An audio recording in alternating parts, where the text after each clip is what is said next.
The phone call came on a Tuesday morning while I was fixing fence posts behind the Miller barn. Sarah's voice crackled through the old receiver, sweet as honey, but carrying something I couldn't quite place. "Jake, you should come to the family reunion this weekend, at the old Henderson place." My hands tightened around the phone. The Henderson place. I hadn't heard that name spoken aloud in 15 years, not since the day everything changed. Not since the day I learned the truth about who I really was. "I don't think that's a good idea, Sarah. Come on, Jake. You've been working these farms your whole life. You're practically family to all of us. Besides, it's time you met everyone properly." Practically family. The word stung more than she could ever know. If only she understood how close to the truth she was, how the blood running through my veins connected me to that land in ways none of them could imagine. I stared out at the rolling fields stretching toward the horizon, the same fields I'd worked since I was 16. The same fields where my grandfather had taught me to read the soil, to understand the rhythm of seasons, to respect the land that had been in our family for generations. "Jake, you still there?" "Yeah, I'm here." I wiped the sweat from my forehead with the back of my hand. "What time?" "Saturday afternoon, 2 o'clock. And Jake? Bring an appetite. Martha's making her famous apple pie." After I hung up, I stood in the silence of the empty barn, surrounded by the smell of hay and old wood. They had no idea what they were inviting. They had no idea that the quiet farmhand they'd known for years was about to change everything they thought they knew about their precious family legacy. Saturday morning arrived with a kind of crisp autumn air that made the fields look like they were painted in gold. I stood in front of my small mirror, adjusting the collar of my cleanest work shirt. The face staring back at me carried the weathered lines of a man who'd spent his life under the sun, but my eyes held secrets that ran deeper than any furrow in the earth. I pulled out the wooden box from under my bed, the one I'd kept hidden for all these years. Inside lay the documents that would change everything. The original deed, the will, the letters my grandfather had written but never sent. My fingers traced the faded ink of his signature, remembering the day he'd pressed these papers into my teenage hands. "Promise me, Jake," he'd whispered from his hospital bed, his voice barely audible above the machines. "Promise me you'll wait until the time is right. They took everything from us once. Don't let them do it again." I'd promised, and I'd kept that promise for 15 long years. 15 years of watching from the sidelines as the Henderson family celebrated their prosperity on land that should have been mine. 15 years of biting my tongue when they talked about their heritage, their legacy, their deep roots in this soil. The drive to the Henderson place took 20 minutes through winding country roads lined with oak trees that had witnessed generations of secrets. As I pulled into the gravel driveway, I could see cars already gathered around the old farmhouse. Laughter drifted across the yard where children played tag between the apple trees. I sat in my truck for a moment, watching the family that had unknowingly stolen my birthright. Today, the truth would finally come to light. Today, I would reclaim what was rightfully mine. The screen door creaked as I stepped onto the wraparound porch. The same porch where my great-grandfather had once sat watching the sunrise over his land. The irony wasn't lost on me that I was now entering as a guest in what should have been my own home. "Jake, you made it!" Sarah rushed over, her smile genuine and warm. She wore a yellow sundress that made her look younger than her 35 years. "Come on, let me introduce you to everyone." The living room buzzed with conversation and the clink of glasses. 3 generations of Hendersons filled the space, their faces sharing the same strong jawline and bright blue eyes. They welcomed me with the easy hospitality of people who'd never questioned their place in the world. "This is Jake Morrison," Sarah announced to the room. "He's been working the farms around here for years, knows more about this land than any of us." An elderly man with silver hair and kind eyes extended his hand. "Bill Henderson. I've heard good things about you, son. Sarah says you've got a real gift with the soil." I shook his hand, feeling the calluses that matched my own. "Just learned from good teachers, sir." "Jake's being modest," Sarah laughed. He can look at a field and tell you exactly what it needs. It's like he has some kind of connection to the land. If only they knew how deep that connection ran. If only they understood that the gift they admired came from generations of Henderson blood flowing through my veins, the same blood that had been denied and forgotten when my grandfather was cast out of this family 60 years ago. I nodded politely and accepted a glass of sweet tea, playing the role of the humble farmhand while my heart pounded with the weight of hidden truth. After lunch, Bill Henderson stood up and clapped his hands together. "How about we take a walk around the property? Show Jake here what 4 generations of hard work can build." The group moved outside, and I found myself walking beside the man who had unknowingly inherited what should have been mine. Bill pointed toward the eastern fields with obvious pride. "My great-grandfather started with just 40 acres back in 1923. Now we've got over 300 acres of the finest farmland in the county." I knew the real story. My great-grandfather, Thomas Morrison, had been Bill's great-grandfather's business partner, not his employee. They'd bought this land together, worked it together, built it together. Until the day Thomas was accused of stealing from the partnership and driven away in shame, leaving behind his half of the property and his good name. "See that old oak tree over there?" Bill continued, pointing to a massive tree that stood like a sentinel in the middle of the field. Family legend says that's where the original property line was marked. Everything from that tree to the river belonged to the founding families. My chest tightened. I knew that tree. My grandfather had brought me here as a child, before anyone knew who I was, and told me stories about playing beneath its branches with his cousin Billy Henderson. The same Billy who would grow up to inherit everything while my grandfather died poor and forgotten. "It's beautiful land," I managed to say, my voice steady despite the storm raging inside me. "It is," Bill agreed. "Sometimes I feel like I'm just a caretaker, you know. Like this land belongs to something bigger than any one family." He had no idea how right he was. As the afternoon wore on, I found myself drawn to the old barn, the same structure my great-grandfather had helped build with his own hands.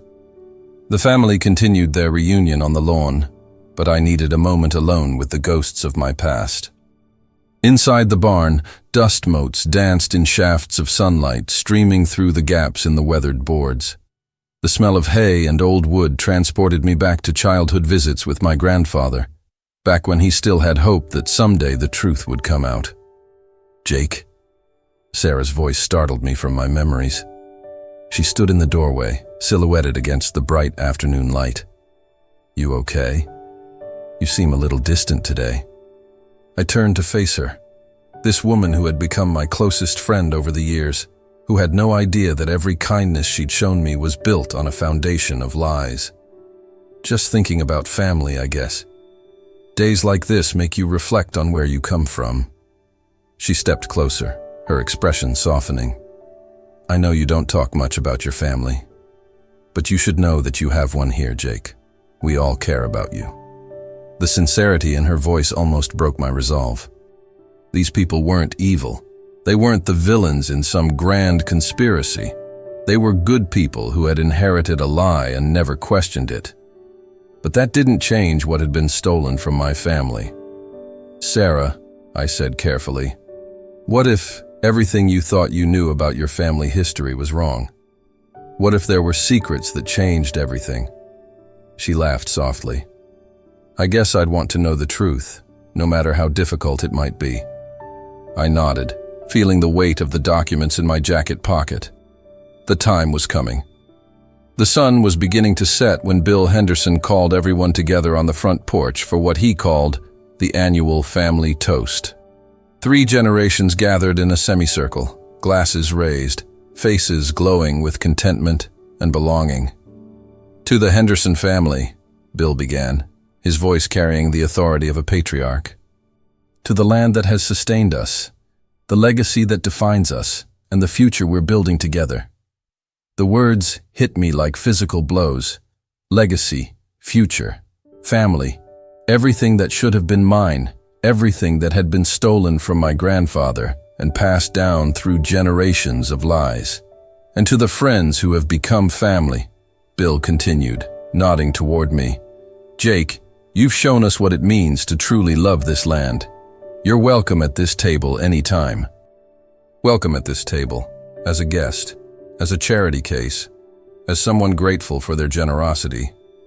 I felt something snap inside me, like a fence wire stretched too tight finally breaking under pressure. The careful control I'd maintained for 15 years began to crumble. My hands shook as I reached into my jacket pocket, feeling the smooth edges of the documents that would change everything. "Actually," I said, my voice cutting through the warm evening air, "there's something I need to tell all of you." The conversations died away.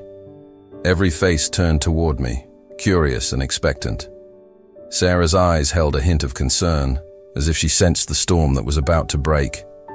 I pulled out the folded papers, their weight feeling both heavy and liberating in my hands. "Before you toast to your family legacy, you should know the truth about this land. You should know who really owns it." The silence stretched like a held breath, pregnant with the promise of revelation. I unfolded the first document, my grandfather's shaking handwriting still visible in the margins where he'd made notes. "This is the original deed to this property, dated March 15, 1923. It shows two names as purchasers, William Henderson and Thomas Morrison." Bill Henderson's face went pale. "Morrison? But that's my great-grandfather's name," I finished. "Thomas Morrison was William Henderson's business partner, not his employee. They bought this land together, worked it together, built everything you see here together." I handed him the deed, watching as his eyes scanned the faded ink. The rest of the family pressed closer, their celebration forgotten in the face of this impossible revelation. "But that can't be right," one of the younger Henderson men protested. "There's never been any mention of a Morrison family. This land has always been ours." I pulled out the second document, a letter written in Thomas Morrison's careful script. "This is a letter my great-grandfather wrote to his son, my grandfather, explaining what really happened. How he was accused of stealing money from the partnership. How he was driven away before he could defend himself. How he lost everything, including his good name." Sarah's hand flew to her mouth. "Jake, are you saying—" "I'm saying that Thomas Morrison was innocent. The real thief was discovered years later, but by then it was too late. My great-grandfather had died in poverty, and the Henderson family had already claimed sole ownership of the land." I looked around at their shocked faces, feeling a mixture of vindication and sorrow. "I'm saying that legally, morally, and by blood, half of this land belongs to me." The evening air seemed to thicken around us, as the weight of 3 generations of lies settled over the family gathering. Bill Henderson sank into one of the porch chairs, the deed still clutched in his trembling hands. This changes everything we thought we knew about our family." "No," I said firmly, "it doesn't change who you are. Your family worked this land, loved it, made it prosper. But it was built on a foundation of injustice, and that injustice needs to be acknowledged." An older woman I'd been introduced to as Bill's sister stepped forward, her face flushed with anger. "How do we know these documents are real? How do we know you're not just some con artist trying to steal our inheritance?" I'd expected this reaction. I pulled out the final piece of evidence, a photograph from 1925 showing 2 young men standing in front of the very barn we could see from the porch. On the back, in faded pencil, someone had written, "William and Thomas, partners and friends." "This is my great-grandfather," I said, pointing to the man on the right. "And that's your great-grandfather, Bill. Look at their faces. Look at how they're standing together. Does that look like an employer, an employee to you?" Bill studied the photograph, and I saw recognition dawn in his eyes. "The family resemblance," he whispered. "You have his eyes. The same shape as—" "The same as yours," I finished. "Because we're family, Bill. We've been family all along, even though neither of us knew it." Sarah had been silent through the entire revelation, but now she spoke up, her voice barely audible. "Jake, why didn't you tell us? Why wait all these years?"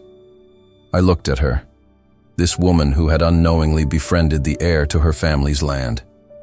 "Because my grandfather made me promise to wait until the time was right, until I could prove the truth beyond any doubt."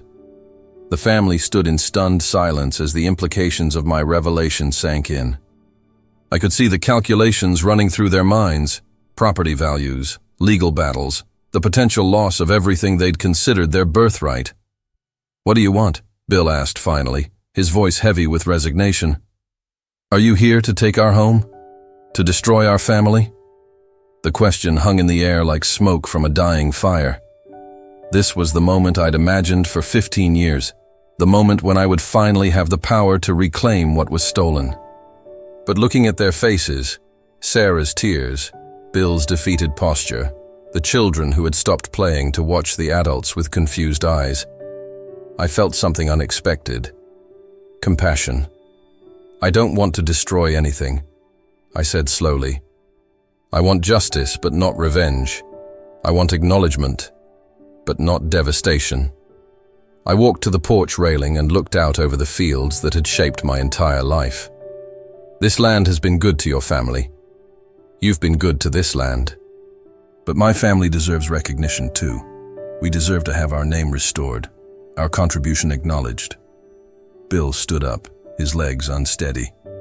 "What are you proposing?" "A partnership," I said, turning back to face them. "Like our great-grandfathers intended.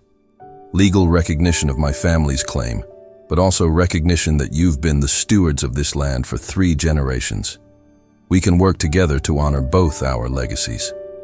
Sarah wiped her eyes with the back of her hand. "You mean you're not going to try to take everything?" I shook my head. "I'm not my great-grandfather's enemy. I'm his descendant, and I want to finish what he started, together." The word hung between us like a bridge waiting to be crossed. Over the next hour, we sat on that porch and talked like the family we'd always been but never known we were. Bill shared stories his grandfather had told him about the early days of the farm, stories that suddenly made more sense with the missing piece of Thomas Morrison's partnership. "Grandpa always said there was someone who helped him in the beginning," Bill mused. "Someone who knew the land better than anyone. He called him his guardian angel, but he never mentioned a name." "That was Thomas," I said. "Even after he was driven away, he never stopped caring about this place. He used to drive by sometimes, just to see how the crops were doing." Sarah had been quiet, processing everything. Finally, she looked up at me with those bright blue eyes that I now realized mirrored my own. "Jake, I need to ask you something. All these years we've been friends, all the times you've helped our family, was any of it real?" The question cut deep, because I understood her fear.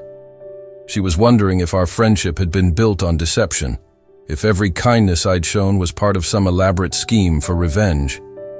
"Every moment was real," I said, meeting her gaze directly. "I didn't plan to care about you all. I didn't plan to see you as family, but that's what happened. That's why this is so hard." Bill stood up and extended his hand toward me. "Jake Morrison Henderson," he said with a slight smile. "Has a nice ring to it, don't you think?" I shook his hand, feeling the calluses that matched my own, the strength that came from generations of working the same soil. "I think our great-grandfathers would be proud." As the stars began to appear in the darkening sky, I felt something I hadn't experienced in 15 years. I felt like I was home. 3 months later, I stood in the same spot where I'd revealed the truth, but everything had changed. The legal paperwork had been filed, the partnership agreement signed, and the Morrison name had been officially restored to the property deed. But more than that, the Henderson family had embraced me as one of their own. Sarah approached with 2 cups of coffee, steam rising in the cool morning air. "The lawyer called," she said. "Everything's finalized. Congratulations, partner." I accepted the coffee gratefully, still amazed at how naturally the word partner rolled off her tongue. "Feels strange, doesn't it? After all these years of working this land as an outsider." "You were never really an outsider," she said. "We just didn't know it yet. Bill emerged from the barn, his face bright with excitement. "Jake, you need to see this. I found something while cleaning out the old storage room." He led us to a dusty corner where he'd uncovered a wooden crate marked T. Morrison, 1923. Inside were tools, photographs, and a leather-bound journal that had belonged to my great-grandfather. I opened the journal with trembling hands, reading his hopes and dreams for the land, his plans for the future, his love for the partnership he'd built with William Henderson.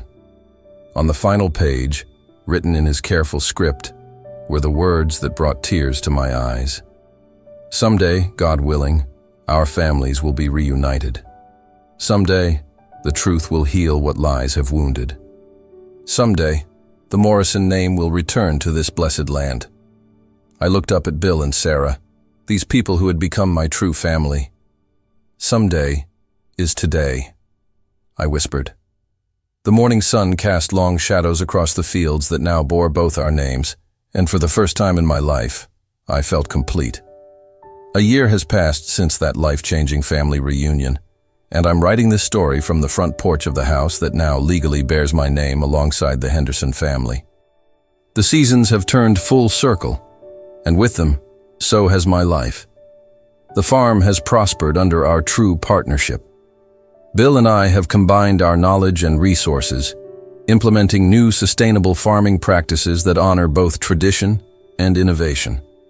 Sarah has become not just my business partner, but my closest confidant, the sister I never knew I needed.